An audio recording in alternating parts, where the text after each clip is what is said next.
Hanggang ngayon, marami pa ring mga fans ng Dallas Mavericks ang hindi tanggap ang pag-trade sa kanilang team kay Luka Doncic nitong nagdaang deadline.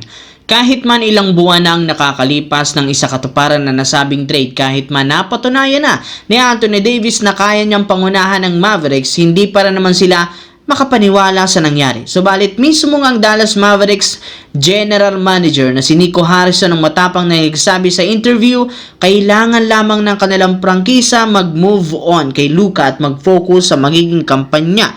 Malaki rin naman ang kanyang paniniwala na naging successful ang front office sa pag-draft kay Cooper Flagg at ang pagkuha kay D'Angelo Russell. Kaya kung siya ang tatanungin, napakalaki ng kanyang tiwala sa bagong binuong lineup na inaasahang magiging sapat para mag-compete ng maayos sa Western Conference at makapasok na sila sa darating na playoffs. Samantala, dito naman, kinumpirma nga ng isang insider na desidido ang front office, especially si Rob Pelinka, na kunin ang kanilang trade target na si Andrew Wiggins sa Miami Heat. In fact, balak nilang kausapin ang mismong Miami para malaman kung ano ang asking price dito. Hindi nga kayo nagkakamali sa inyong narinig, makikipagnegosasyon na ang Lakers sa Miami upang maitandem ito kina Luka Doncic at LeBron James. Kailangan nga po nilang magmanali gayong papalapit na rin naman ang pagsisimula ng training camp at upang hindi na ito makaabala pa sa kanilang gagawing practice. As of now, meron na nga pong nakahandang package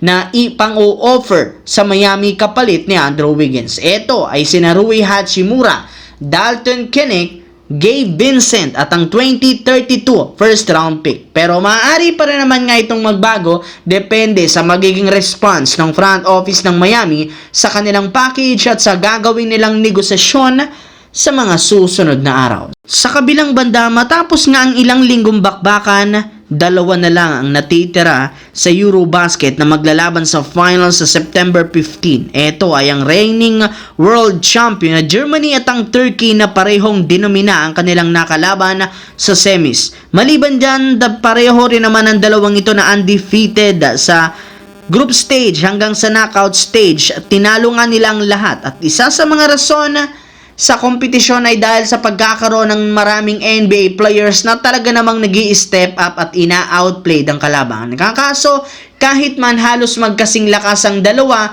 may lumabas pa rin namang balita na yamado sa papel ang Germany kumpara sa Turkey na since mas eksperyensado ang kanilang mga player. Ngunit hindi rin naman dapat maliitin ang Turkey since nagkaroon ito ng impressive win at defensive display para mapahinto sina Giannis Antetokounmpo at Nikola Jokic, kaya maaari nga pong mangyari rin sa mga key player ng Germany kagaya ni Dennis Schroeder at Franz Wagner.